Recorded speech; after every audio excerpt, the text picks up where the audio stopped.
toujours aussi saisissante. Il y a Infocrime Montréal, ça c'est la ligne où vous pouvez appeler pour donner des informations sur des comportements ou des crimes qui se déroulent autour de vous. On a appris hier que plus de 20 000 informations pertinentes ont été enregistrées entre juin 2024 et mai 2025. Avec nous, Jean Touchette, qui est directeur général d'Infocrime Montréal. Monsieur Touchette, bonjour. Bonjour, M. Dutrisac. Merci d'être avec nous. Alors, d'abord... Merci à vous de nous donner la chance là, de mettre notre organisation en évidence. C'est très apprécié. On n'a aucun moyen de communiquer. On n'a pas de banque de données, nous, de personnes. Alors, la seule façon de donner des informations sur notre organisme, c'est à travers vous, les médias. Alors, merci beaucoup. Bon, ben parfait. On va y aller d'abord, M. Touchette. D'abord, Infocrime Montréal, là, votre mandat, votre mission, là, pour commencer, c'est quoi? Oui. Ben, en fait, c'est d'obtenir des citoyens des informations sur des activités criminelles en protégeant l'identité des personnes qui transmettent ces informations-là. Alors, l'organisme existe depuis 1987, donc c'est 38 ans aujourd'hui. Ça fait d'Infocrime Montréal un des plus anciens partenaires externes du SPVM. Puis, quand vous dites activité criminelle, ça peut aller de quoi à quoi, là? On vous appelle pour dire quoi? Ça peut être des gens dans leur milieu de vie qui suspectent des choses dans leur entourage. Ça peut être, dans certains cas, justement, des médias qui diffusent des informations sur des criminels recherchés qui peuvent être vus ou localisés par des citoyens qui peuvent nous transmettre ces informations-là. En fait, c'est toute forme de criminalité, toute forme de suspicion, toutes sortes d'événements qui peuvent rendre les gens un peu, comment je pourrais dire, insécures, dans un registre non urgent, et qui veulent pas nécessairement, pas qu'ils ont peur de la police, qui ont peur souvent des représailles. Donc, en transigeant avec Infocrime Montréal, leur identité est protégée du début à la fin du processus. Donc, il n'y a pas de rapport de police qui est émis, il n'y a pas de véhicule de police qui se présente chez les gens. Donc, c'est complètement anonyme et confidentiel. Avec les gyrophares et les sirènes, pour être discret, vous faites pas ça. Peu importe. Évidemment, on s'entend toujours, M. Dutrisac, là, que si les citoyens sont témoins d'une activité, là, je veux dire, quelqu'un qui se fait battre sur la rue, on n'appelle pas Infocrime. Là, on compose le 911 puis on demande du secours. Ça, c'est autre chose. Préférablement. OK. M. Touchette, d'abord, comment êtes-vous financé? Est-ce que c'est le SPVM qui vous finance? Non, pas du tout. Nous, en fait, premièrement, on a des membres corporatifs. Donc, si vous allez dans toute transparence sur le site d'Infocrime, vous allez voir, là, on a une série là, de partenaires corporatifs là, qui sont là depuis plusieurs années. Ce sont des grandes corporations. Là, donc, ça, c'est déjà une chose. Mais au-delà de tout ça, et c'est ce qui est formidable pour nous, parce que ça nous permet justement de fonctionner, c'est qu'on reçoit du ministère de la Sécurité publique des crédits. Et la beauté du programme, en fait, c'est que c'est pas l'argent des contribuables qu'on reçoit, en fait, c'est l'argent des criminels. Donc, le gouvernement a créé ce programme du partage des biens de la criminalité et des confiscations civiles, qui fait que toutes les enquêtes qui ont été menées, sur lesquelles il y a des saisies qui ont été faites, le gouvernement devient propriétaire de ces biens-là, que ce soit des argents ou physiquement là, du matériel, des voitures, des propriétés.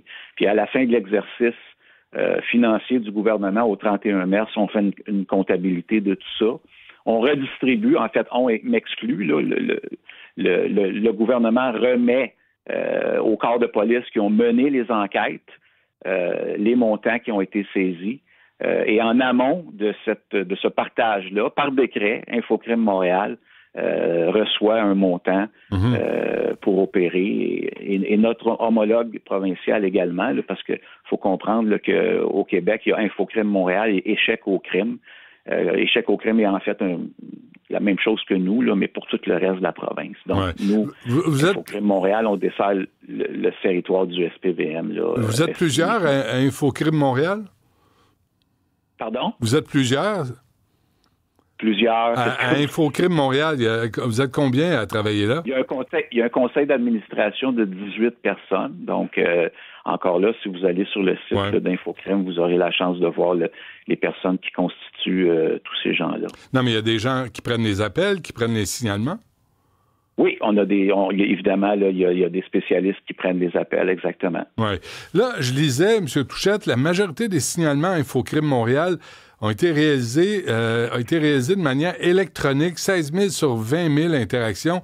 C'est pas dangereux, ça, parce qu'on le sait, hein, dans le monde dans lequel on vit, il y en a qui écrivent n'importe quoi parce qu'ils sont anonymes derrière un clavier. Oui, c'est clair, mais ça, évidemment, c'est... Vous savez, M.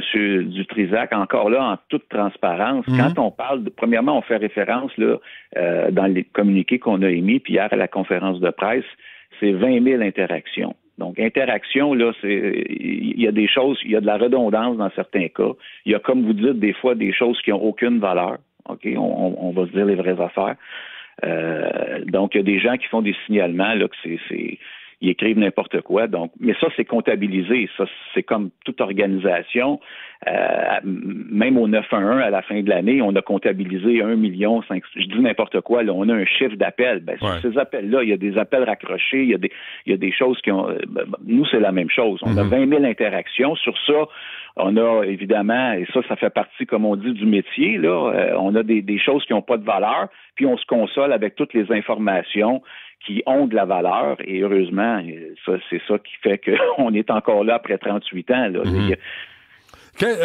Si un crime n'a pas été commis, mais on craint le pire, tu sais, on peut parler de violence conjugale, le crime n'a pas été encore commis. Oui. M. Touchette, même les policiers ne peuvent pas intervenir. On le sait, là, il y a des femmes qui appellent et qui ont peur de leur ex-conjoint, mais là, le policier il dit c'est parce qu'il n'a pas commis de crime, je ne peux pas intervenir. Est-ce que vous pouvez faire plus? Non, en fait, non. Vous avez raison, parce que nous, si on reçoit un signalement de cette nature-là, le signalement va être traité. Ça va être un signalement là, qu'on va considérer comme étant bon. Et là, à ce moment-là, parce que vous savez, M. Dutrisac, obtenir de l'information, nous, comme un organisme, c'est une chose, mais après ça, faut l'envoyer dans le bon canal pour que ça donne des résultats. Ouais. De là, le partenariat avec le SPVM. Donc, à partir du moment que qu'on considère là, que le signalement est fondé, à ce moment-là, il est envoyé au renseignement criminel qui, lui, après ça, l'achemine aux bons endroits.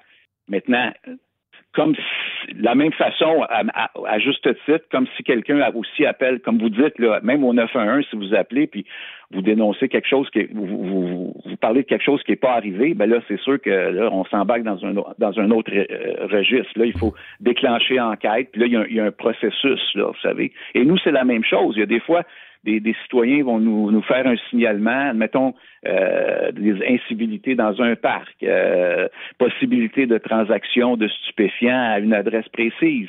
Là, c'est fondé. Pour nous, là, c'est un signalement qui est valable. Alors là, à ce moment-là, il faut enclencher le processus et ça documente le SPVM à ce moment-là. Si on a dans d'autres circonstances, on collige l'information. Vous savez, c'est ça, hein. Au final, souvent, les citoyens, puis c'est ça qu'on veut aussi démystifier, on veut pas que les citoyens décident d'eux-mêmes si les informations qu'ils détiennent sont bonnes ou mauvaises. Il n'y a pas de petites informations. Alors, on nous envoie les informations, puis nous, après ça, évidemment, parce que ce qu'il faut comprendre aussi, puis sur le terrain, quand on fait des conférences, on l'explique aux citoyens. Des fois, les gens, admettons, ils ont été témoins d'un délit de fuite. Ah, mais moi, j'ai juste vu les 3 derniers numéros de la plaque, ça n'a pas de valeur. Non, c'est pas vrai, parce que un citoyen va faire un signalement avec une portion d'informations, les 3 premiers numéros, puis peut-être dans 2 jours ou dans 30 minutes, il y a un autre citoyen qui aura vu, lui, les trois autres numéros. Quand on collige tout ça puis qu'on met ça ensemble, bingo, on a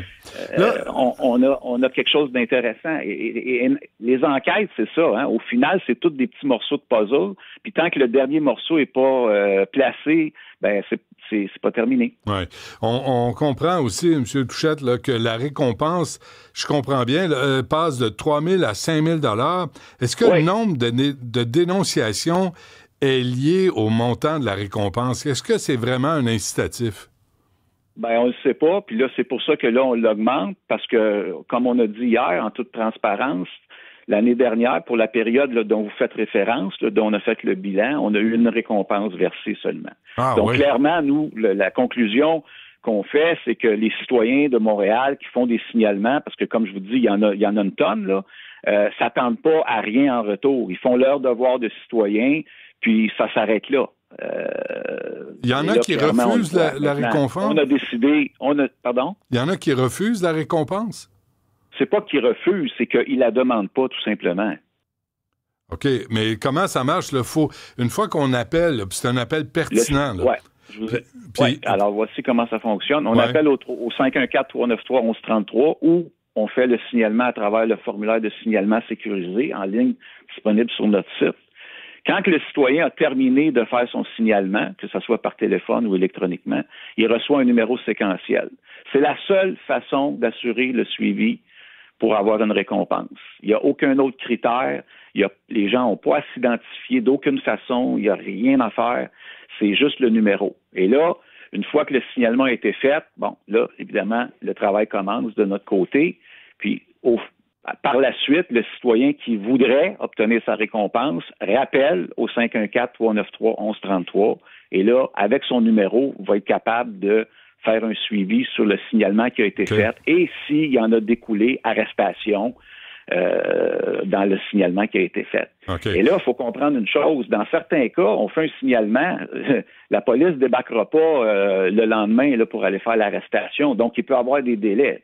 Un citoyen qui veut sa récompense pourrait devoir appeler et rappeler à quelques reprises jusqu'à la journée où les tenants et les aboutissants du signalement ont permis l'arrestation du suspect, parce que nous, une fois qu'un signalement a été fait, si dans le dossier, une arrestation est faite, que ça soit vol de voiture, transaction de drogue ou même homicide, en fait, qui est le plus élevé là, au niveau de crime, là, et c'est à ce niveau-là là, qu'il y a une possibilité de 5 000 $ de récompense. OK. Dernière affaire, M. Touchette, avant qu'on se quitte.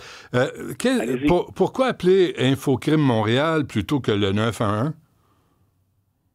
Ben, c'est deux choses. Premièrement, 911, on est dans un registre d'urgence, puis du secours est nécessaire, puis une intervention de quelque chose d'évident qui se passe. Quand on appelle Infocrime, ben, c'est de la suspicion, on veut garder l'anonymat, on veut pas être identifié. C'est ça la grande différence. Dès que vous appelez à 911, là, tout le monde sait ça. Évidemment, les opérateurs sont dotés justement pour être capables de localiser les personnes s'il y avait de la détresse, puis on ne peut pas poursuivre l'appel. Nous, on n'a pas ça du tout. Nous, on ne peut pas retracer aucun appel. Malheureusement, si quelqu'un nous appelle, il ne faut pas qu'il arrive à rien parce que nous autres, on ne peut pas le retracer. C'est pas le but de la ligne non plus, là. C'est pas dans un registre d'urgence, c'est dans un registre de transmission d'informations, puis la personne veut préserver son identité. Parfait. Pourquoi c'est important d'être entendu par le public, M. Touchette? Parce que hier, vous êtes tombé dans une éclipse médiatique à cause de ce qui se passait au Parti libéral du Québec, mais j'imagine que ça faisait pas votre affaire. Mais pourquoi c'est important que les gens vous entendent? Ben, c'est important parce que, vous savez, la sécurité publique, M. Dutrisac, je pense que vous le comprenez très bien, c'est une responsabilité partagée. On ne peut pas s'attendre que le SPVM va régler tous les problèmes. Le SPVM a besoin de la collaboration du public et d'organismes comme le nôtre. Puis ensemble, quand on fait la somme de tout ce monde-là ensemble, ben, on arrive à des résultats. Et je pense que, parce qu'on a posé la question hier en toute transparence, cette année, on a une diminution un peu du nombre de signalements et d'interactions qu'on a eues si on compare avec l'année dernière. Mais c'est parce que si vous regardez au cours des 2 dernières années, avez-vous vu tout le travail qui a été fait par le SPVM, toutes les arrestations qui ont été faites, monsieur, c'est fou, là. Je veux dire, moi, je les vois passer à chaque semaine, là. Il y a certaines journées, c'est 7, 8, 9, 10 personnes arrêtées. Fait que c'est sûr qu'au final, plus on intercepte des criminels, plus on met, comme on dit, là, du sable dans l'engrenage là, de la criminalité, ben, au final, on recherche moins de monde, puis il y a peut-être une raison. C'est peut-être un des motifs pourquoi nous, en bout de ligne, là, on a une petite recrudescence des signalements. À la limite, je vous dirais, c'est presque une bonne nouvelle. On est dans une ville peut-être qui s'en va vers encore plus sécuritaire.